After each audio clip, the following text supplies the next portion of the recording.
Hello, everybody. Welcome to College to Calling Summit. My name is Miko Lau, and the purpose of this show is to inspire, educate, and empower fellow college graduates out there on how you can rediscover yourself, monetize your passion, and to build a happy, successful life centered around what you love doing. And today we have a super amazing guest here with us on this episode. His name is Pete Hardesty.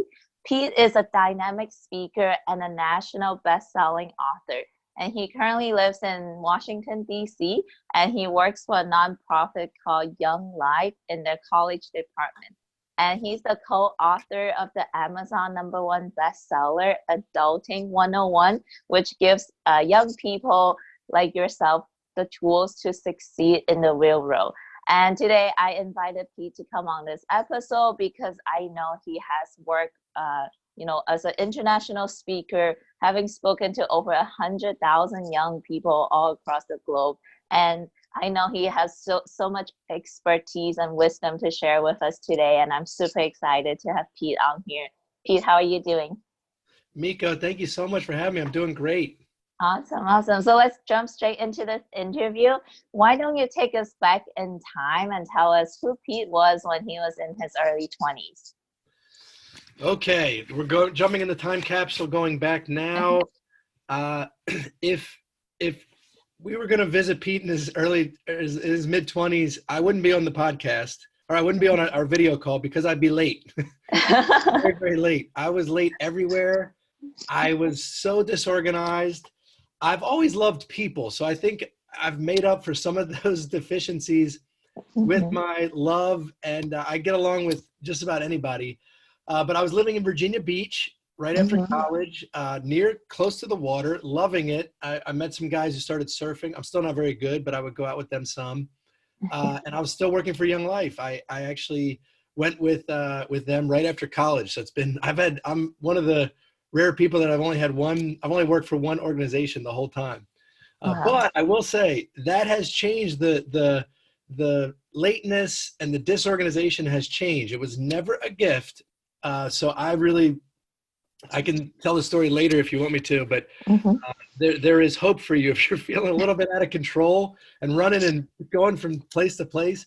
My friends used to tell me things were a half hour or an hour earlier than they were so that I would be there on time. I remember coming to a dinner one time with maybe 5 or 6 friends, and I got there and no one was there. And I texted somebody and they said, "Oh yeah, it's at 7:30." I said, "You told me 7. I'm here at 7:15." They said, "Yeah, you're usually 45 minutes late. So we told you earlier so you'd make it on time." I was like, "This is a problem. This is a problem." That is so funny. So other than being late and struggling with this organizational skills, where did you see yourself going down, like in terms of your career path? Like where did you see yourself doing as a 20-year-old, at that time? Yeah, I went to the University of Virginia and I was pre-med. I wanted to be a doctor. My father's a doctor, and so I've always kind of aspired to that. But I had my life changed by this organization called Young Life. And so I've also kind of held that where I thought, oh man, that'd be fun to, and so as I was in college, the pre-med things, I majored in psychology, but I did take the MCATs and everything, even applied to some med schools. But that passion started to kind of move out of the picture. And much to my parents' surprise and chagrin, I actually ended up doing Young Life because I really felt like, anyone working in anywhere can make a difference in people's lives. That's actually the only real difference we can make, is in people's lives. Because the only thing we're going to leave behind us, when we die, everybody leaves the same amount of money. You know that? Like behind. All of it. So Yeah. It doesn't matter how many zeros are in your bank account, you're leaving it. You can't take it with you when you die. I've been to a lot of funerals. I've never seen a coffin like stuffed with dollar bills or, money. So I realized I wanted to make a difference in other people's lives. And I feel like this organization was the best way for me to do that as I served.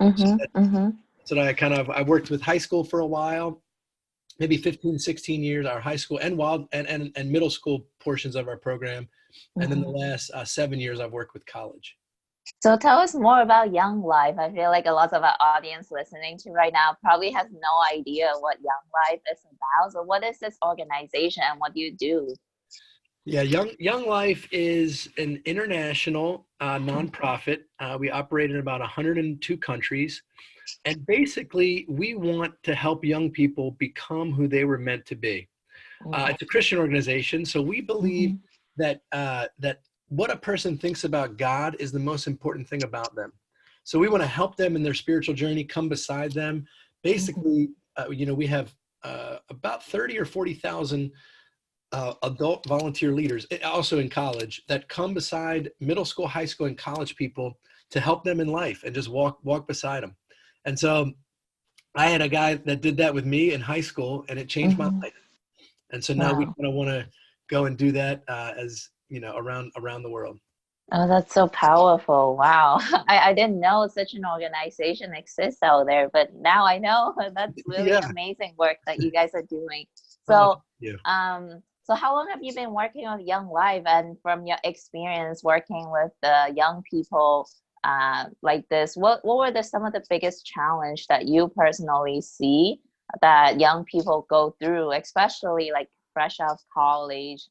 What are those challenges? There are so many. Mm-hmm.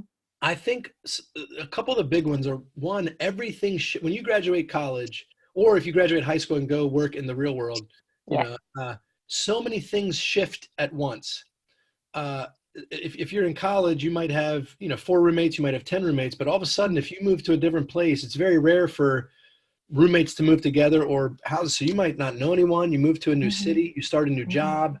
You've finished one season of life where you didn't feel like you had a lot of free time, but looking back, you realize, oh my gosh, I had so much free time and discretionary time. Uh, Now I have to work from 8 to 5, and then I have all these other things to think about. So I Mm-hmm. think it starts to be, so many things change at once, and then you go from being the top college senior on top of the world to having to work, in the real world. Most people, when they get a job and they go, you might friendships, relationships are can be a challenge because you might have had Mm-hmm. four of your best friends that you guys lived together for 2 or 3 years, and all of a sudden you're in a new city working in a cubicle, and you can't even find a friend. And Mm-hmm. so I think spiritually also it can be challenging because, depending on what your journey of faith has been, you figure out, I don't know, do I go to church? Do I go to synagogue? Do I go? I had all these people that I was maybe, you know, walking together with. And so it's a challenge. And then your job probably is not your forever job. It's probably, most Mm-hmm. people don't get their favorite job. They wouldn't say, oh yeah, when I was 22, my first job was my favorite. So you have challenges at work where you realize, that 75% of Generation Z believe they should get a promotion within the first year of working. I, Yeah. isn't that crazy? 3/4, but within the first year. And it's like, no, promotions usually don't come that way. And they're going to be disappointed. And most millennials do as well. Mm-hmm. They're set up for disappointment. And they think of their job as usually as a stepping stone Yeah. of 6 months here, a year here, and then we keep moving on. Whereas usually to succeed at a job, if you have that mentality, it's going to be tough. Mm-hmm. You're just thinking, what can I wring this job out to get? So I think all those kind of almost go into a perfect storm depending on, and you're maybe away from your family if you don't move back to your hometown. So Mm-hmm. all these things together, I think, make for a challenging transition. So Yeah, you're speaking like directly to what I resonate with. I absolutely feel the same way when I was working at a job. I was expecting a promotion like super fast into my journey. So I get what you're saying. And so let me talk to you about in terms of the lack of structure. I talked to so many of my fellow college graduates friends, and they always a lot of them even fall into depression because they really come from a place in college, everything's so structured, everything's really like laid out for them. And then right after college, they're really being put into a position where they have to decide and figure out, okay, this is what I'm going to do now with my life. And a lot of them don't have that direction. They don't even know what they want to do. So like what are some advice that you have for these people that are just feeling super directionless right now, and they feel stuck in a way. Yeah, I would say, the first thing is it's okay. And the second thing is you are not alone. Mm-hmm. I think a lot of people feel rudderless. Uh, the tough part is, and how old are you, Miko? I'm 24. 24. So you're Yeah. right in the middle of this. I mean, this is like the perfect, uh, you're the most globally aware generation, right? Everything, Mm-hmm. everything, how, when I was in college, how I knew what was going on in the world, or when I was even in my 20s, I didn't. You had to read the newspaper or you watched the evening news. There was nothing that beamed it to your, pocket or right to your phone that we have out. Now, Mm-hmm. you guys know everything, what's going on in real time around the world. That's actually an advantage. So you're the most globally aware generation. You're also the generation that wants to make the biggest difference in the world, Mm-hmm. which I think these are huge advantages. The hard part is, it's like you see some people that are maybe starting to make a difference in the world. Yeah. You think, okay, I want to do that. The hard part, the difficult thing, we don't see what they did beforehand. Mm-hmm. There are no overnight successes.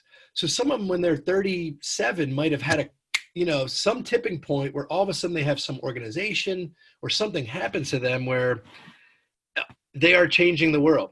But what they don't show a lot of is that 15 years from age 22 to 37, where they were just, on a grind, personally developing themselves, growing, putting themselves in greenhouse situations, on, to find out, hey, and then all of a sudden when it tips, it's an overnight success. But Mm-hmm. most of these men and women who lead these type of organizations or businesses would tell you there are no overnight successes, right? Like every now and then, maybe somebody gets crazy lucky. The other thing I would say is spend some time to get to know yourself. Mm-hmm. I think that's one of the most valuable things you could do to time you can spend, as far as being self-aware of who are you, what are you passionate about, what are you good at, can you make money from it. These things will affect what you do want to do in work. A very important thing too is, how do people experience you? Not many people think about that or want to think about that, but the people that know about that or are natural, the good part is there's a natural people, we call it EQ, emotional intelligence. And really it's the biggest determinant of success in life is EQ, not IQ, not how smart you are. It's how do you interact with people? How sensitive are you? How self-aware? How do you know yourself? Do you know what you love? Do you know how you come across? How to care for people? Those type of things. I think to spend some time and to give yourself a little freedom and grace, that your first job's not your last job, but you probably need to get a job, unless you have, the vast majority of people will need to get a job, and that's okay. You are going to have to work hard too, though. So most people think, I want to start something. I want to start an NGO or a nonprofit or a business, or I want to be an entrepreneur. And that's great. And I encourage you to do that. But sometimes you want to start that on the side as a side hustle. And you can learn your lessons on a side hustle where it doesn't, you can do something where you have to eat. Most people want to eat, enough to live, and then sleep indoors. They're the two things that, and to do that, sometimes you get a job that it might not be the job, because most 23-year-olds want the job and might even think they deserve the job that they should have when they're 33, not 23. And some of them, not all, actually, a lot of the young people I've interacted with are dynamos. I mean, they're willing to do whatever, but some are not willing to pay the price. You see people in their 30s and 40s or even older and say, I want to be like that person. But a lot of times that person has paid a price of showing up, developing, growing, reading, podcasts, taking risks, failing. And you see them and it's like, well, yeah, there's been a long, windy road behind them. And are you willing to pay the price to get there, to get what you want, to start what you want, to make the difference in the world that you want? Are you willing to pay the price? Because again, the last thing I'll say, because you get me babbling, sorry. It's okay. Most of us, overestimate what we can do in the short term, right? We want to change the world. We want to do it this weekend. but we grossly underestimate what we can do in the long term, like a long obedience in the same direction, showing up, growing, putting yourself, getting a morning routine, all those type of things. So anyway, Yeah. that was my answer for Oh, I love it so much. I resonate with what you say because I'm also on a journey right now. I'm trying to become an entrepreneur, a successful one. And I know it's a journey. I know it's a process, but knowing and actually doing it, it's two different things. Like I'm always like caught in that wanting instant gratification. I want that success right now, but like you said, it's sometimes other people's success may seem like an overnight success, but we don't see the behind the scene grind work that they put in. So really just really have to consciously remind myself that along the way. So I know, especially like younger people. Yeah, go ahead. You guys are used to, I mean, I am too now. I have 2-hour shipping in DC, and you're, I think you probably do too around where you live. 2-hour shipping. When I was in high school, sometimes if I needed to do something, a mail order, if I ordered something off TV, like 800 number, do you know how long shipping was? 2 weeks. 4 to 6 weeks. Oh. To get something. Wow. So a lot of times as we're growing up, we're in a 2-hour world, but this stuff is 4 to 6 weeks of shipping. Yeah. There's no 2-hour delivery on growth and maturity and experience. Yeah. So how do you recommend someone like, I'm asking for advice right now. How do we stay, motivated on this journey? Because like, I know there are days when I just don't want to put in any work because I want the rewards right now. So how do we stay motivated along the journey? Yeah, that is really the question, right? If you get the answer to that question, I'll read that book. I'll buy a bunch of them and distribute them. A couple of things that come to mind. One is we have to realize the routines that we put into our life. Like we are in charge of our routines. You're in charge of your morning routine, your evening routine. Most people have not thought anything about that. Like what are they doing in the morning for that time every day? That's going to be who you are. Like our habits are who we are. So we need to really pay attention to them. Most people haven't thought about their habits or what they do every day, because that's gonna move us from where we are to where we want to be. The other thing that comes to mind is the people you associate yourself with.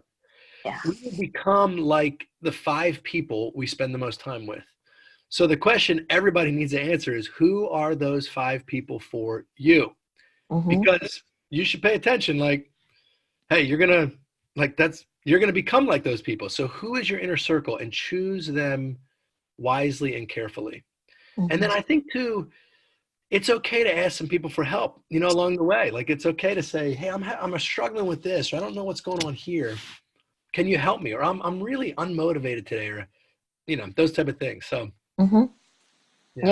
I love the fact that you mentioned the inner circle, because that personally has been a game changer for me too. The moment I really shift around my environment, that's when my inner environment also shifted, because really hearing other people's conversation and what kind of things they talk about is so important when it comes to that affecting our subconscious mind. So how can we go about with like finding that right group of people?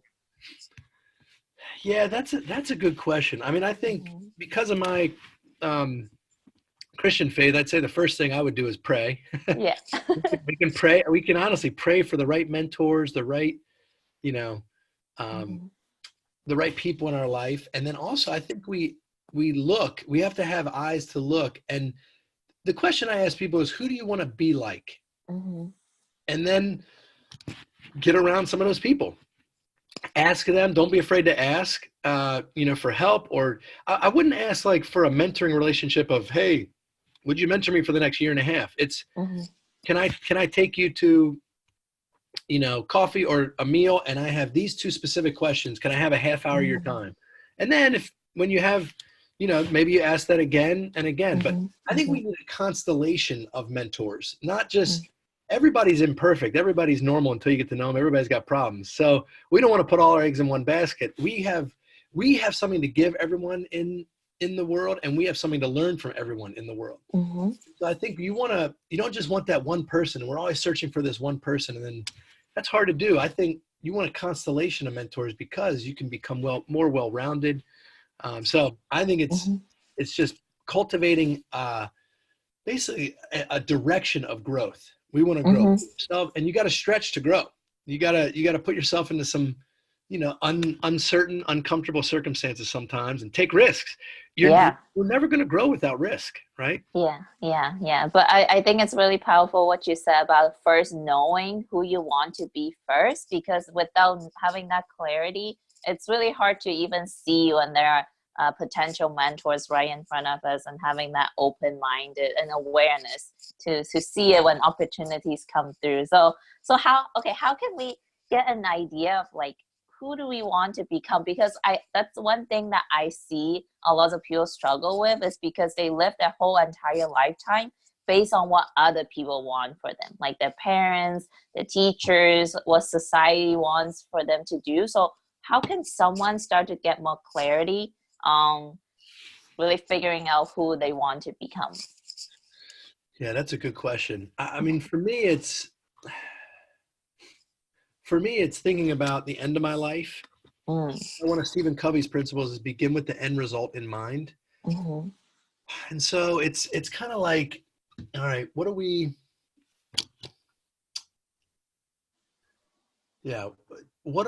go to, if we imagine ourselves on a deathbed or maybe our funeral, what are we hoping for from our life? One of my mentors would always ask me, Pete, have you ever seen a hearse pulling a U-Haul? And I would say, no, Jack, I still haven't. But if you, and he said, of course you haven't, because you come and naked you go. So you better figure out what matters in this life and give yourself to it.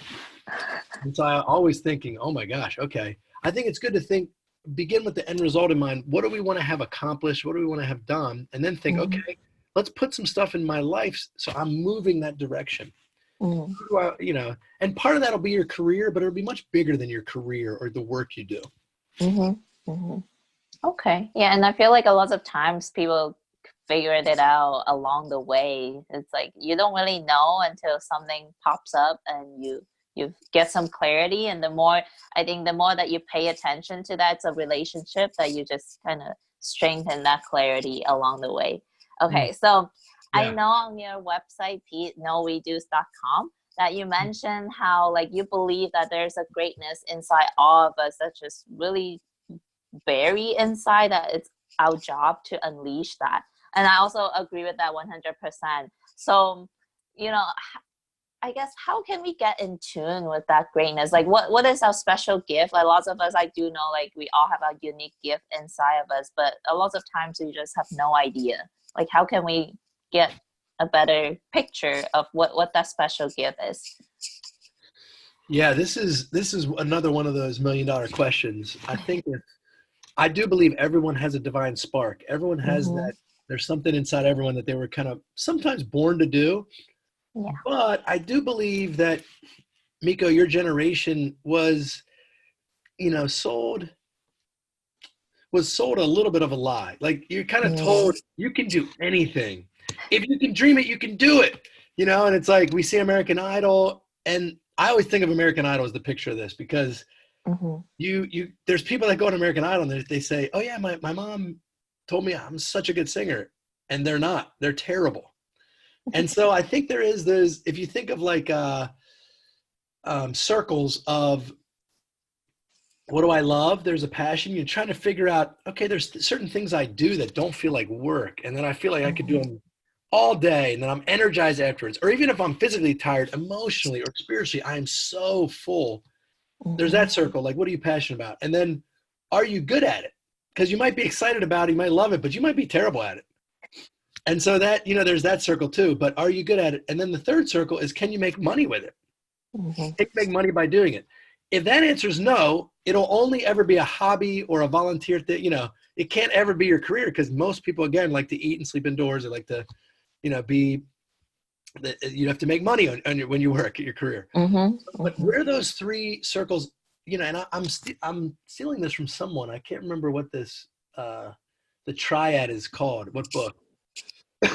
I apologize. So if somebody knows, if you're watching this or listening, please tell us. This is not mine. I read this. So where those three interact is your calling, and would say, I'm passionate about it, I love it, I'm good at it, and I can make money doing it is, so a lot of times things move in and out of your career calling, as you see. But I think in your 20s, it's a great time to, like you said, how do you find out what that is? Mm-hmm. You're gonna try a lot of stuff.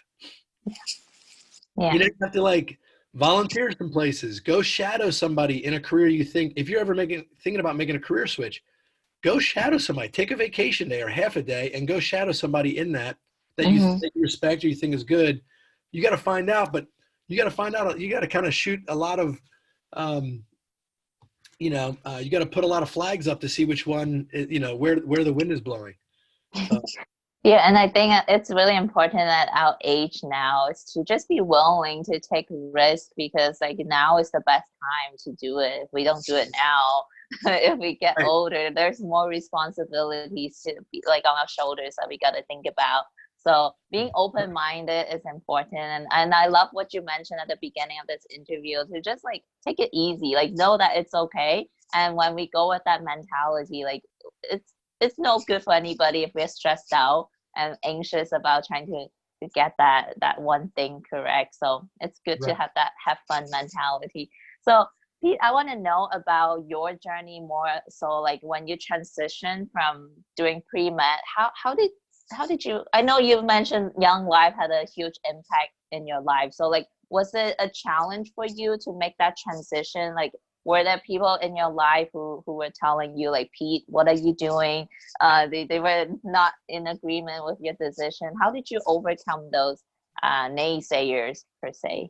Yeah, for sure. There were for sure some challenges in that. Different people had different thoughts. I also had to realize just how much money you're going to make is probably, it's going to be less in the nonprofit world usually than, maybe the medical world or, this type of occupations. And I had to be okay with that. It's kind of like, okay, hey, I had to come with terms of that. It's okay. Because I'm probably, if a lot of, young boys in middle school or high school, I had a poster on my wall that had Ferraris and Lamborghinis on it. And I'll probably never own one of those. Who knows? But I have driven both of one, around a racetrack. So you can always go do that. I think as you're talking with people that are, I think you want to pay attention to the people that know you and love you the most. Not to say that they still might disagree with the decision or, so my parents were definitely, they felt a little differently even them. And I feel like I have the best mom and dad ever. But they had differing, thoughts about one thought, one got very excited about the nonprofit world. One thought, what are you doing? Are you out of your mind? So I had to pay attention to that, weigh it. If at the end, of course, it's your decision. Another thing I would mention is fire some bullets before you fire the cannonball. If you're thinking about trying to figure out, even if you're still in college or you're fresh out and you thought, I just studied something for 4 years, I've been working in this career for 3 years. Well, and now I don't think I'm supposed to do this. I've just spent, and there's panic that sets in and there's worry. It's okay. Like a lot of people change careers. A lot of people make pivots and it's okay. I'm not going to say it's like the easiest thing ever, but in fact, we have a second book that's going to come out around Christmas, Adulting 101. And it's the second in a series, but it will be about career pivots and also anxiety, depression, loneliness. But we'll have some great, really some good advice about career pivots. But I would say fire some bullets before the cannonball. Like make sure you're, so I was volunteering with Young Life and getting more and more involved and seeing my road kind of shift and go down there as I was more passionate about it. I was pretty good at it and I could make, when you say make money, I didn't make a ton of money. It's in the book, but my first salary was $13,500 out of college. And I went to a pretty good college and it wasn't like 1930, it was 1997. So, but that's okay. It was more of a mission minded, and I think everybody should be mission minded, but also knowing that you might have to get it. I didn't love all my jobs growing up. I just knew I had to make some money. you don't want to be mission minded and calling to the exclusion of, not being able to provide for yourself, Absolutely. So, I mean, I'm sure you love that decision now, looking back in your life. Like, can you see yourself if you were to go down the path of continue to go to medical school? Like, where would you be today if that's the path that you went down? Oh, that's a good question. Where would I be if I actually ended up doing med? Yeah. I wanted to be a pediatrician because I do love kids. So that's the thing, Mm-hmm. that there is overlap between what I ended up doing and that. Mm-hmm. I think I would have I've gone on some mission trips or service trips around Mm-hmm. the world. But I just get to like love people. I don't really have a good skill that can help people, so I could have seen myself doing some medical mission trips, and, Mm-hmm. that would have been exciting. I wish I kind of knew and could actually genuinely help people in that way and not just like high five them or hug them or, you know. Yeah, yeah. I think that's amazing. I feel like when we have that unique calling, like ultimately, whatever life paths that we end up taking, we will still end up with that end destination. Somehow we make it there. You might take a detour, it might take Right. you longer, but at the end of the day, you still find your way there. So I want to touch on your service trips. I see that you have a passion for Middle East, and you took service trips for like 12 years, I believe, on your website. How was that like for you? What were some of the biggest things that you have personally, like the insights or lessons that you have learned from doing these amazing things? Yeah, I love the Middle East. In fact, I was just Mm-hmm. texting with one of my best friends lives in Palestine. He's Wow. Palestinian. He lives in the West Bank, and Yeah. several friends over there. And so I've learned so much. I mean, I would need a couple hours to. The couple things I would say for everyone, you have to figure out how to go somewhere where you don't speak that language. Your first Mm-hmm. language. Like if you speak English, you got to go somewhere where English is not spoken very well or much. You learn how to listen a little differently, even if you don't Mm-hmm. understand the language. I mean, I was in the Middle East a couple months ago in the West Bank, sitting with my best buddy and his three brothers, who I'm also very tight with, and Mm-hmm. they speak Arabic. I don't think they spoke a word of English for like 20 or 30 minutes one time. I don't speak much Arabic. I know like 30 words, just enough to get me in trouble, like with people in a good way. But I was so at peace just thinking, oh, you know what, I needed to kind of, and then they, oh, let's catch you up. They've kind of forgot, which is fine. Mm-hmm. Again, I think we have something to learn from everyone in the world. We also might have something to give. And so I think the service parts we would do, I would took college students over and we would kind of do a tour of the Holy Land. We would kind of look at some of the, sites in Israel and Palestine. And then we would also serve, that was like half our trip. And the other half would be serving in an orphanage or, a home for kids with special needs or something like that, that we would just do whatever they needed, manual labor, build something. Mm-hmm. And there is value in service. No matter what you think, no matter what your faith is, that there is value in serving other people. That's going to be one of the keys to life. And if Mm-hmm. you can go do it, I mean, we should be doing it here if people are listening around the world or watching around. But in the U.S., I live in the U.S., and then we should go and at least once a year go into a different culture, experience it. And what we learn from that is that the world is an incredible place, and there are incredible people all around. you Mm-hmm. know it gets us out of our bubble of thinking of like self-absorption. I can be guilty of self-absorption where I think, one, I'm the most important. Two, my way's the best way. Three, like whatever I'm doing is the thing to do and the way to do it. And then you go into the other places and you just learn, wow, this is an amazing place with amazing people. And I've found if you go with an attitude of humility and curiosity, people Mm-hmm. are so gracious. When you mess up, because you're gonna do. I have a long list, a laundry of stupid things I've done over there, stupid things I've said, where I didn't know that this was the custom or the culture or the. I mean, you gotta do a little reading before you go. You don't want to do something that's like, Mm-hmm. you know. But I've done some dumb stuff. But if you go with humility and curiosity, I've just found on the whole, most people are so gracious. So. Mm. Wow. So how I'm intrigued by this. I got chills just like hearing you tell me about your experience. So like, how can people find out like where service trips are available? Like, do I just Google it? Yeah, I mean, again, a lot of my context is in is following Jesus, and so church. If you're a person of the Christian faith, I know churches do all kinds of. I also know I have a couple friends that are Jewish. Yeah. There's also Jewish service trips. I'm not as familiar. I have friends over in the Middle East that are Muslim, but I don't know as well if they take those type of trips. I'd say that's the one thing is definitely in your faith community, whichever that would be. Got it. But then also there's some great, or I would say, what do you like to do? Like there's Habitat for Humanity. And these are like big time trips. This is like, that would be a cannonball. I would say a couple bullets you can fire is like, what do you get excited about? Or where are you discontent? Where do you say in the world, like, that's just wrong.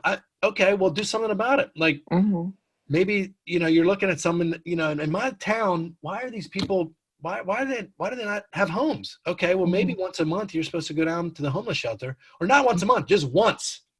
Just go once, fire a bullet, and go. Don't fire a bullet and cannonball. Don't fire a bullet at the homeless shelter. Figure out something that you there's a hole somewhere that you're looking and see, and maybe you have a discontent or they say, what makes you weep or pound the table? Because there's usually, we have a couple things that makes us weep and pound the table, like, we're that makes us upset, or something that touches a button in us. And maybe you're supposed to go do something about that. Yeah, and I think this would be a good opportunity for people to figure out like what is their true calling. Really, I think like at the end of the day, fulfillment and that joy is really found in serving other people. Like what you mentioned at the very beginning of this interview, it's like at the end of the day, the only difference we can make is in people's lives. And by doing these service trips, I think it would be a great opportunity to get some sort of idea on how we want to leave an impact on this planet. So Pete, let's wrap this interview up. I have been getting so much amazing wisdom from you, even in this last 30 minutes or so.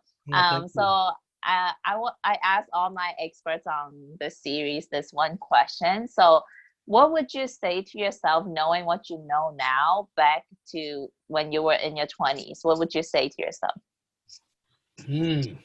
That's a good one.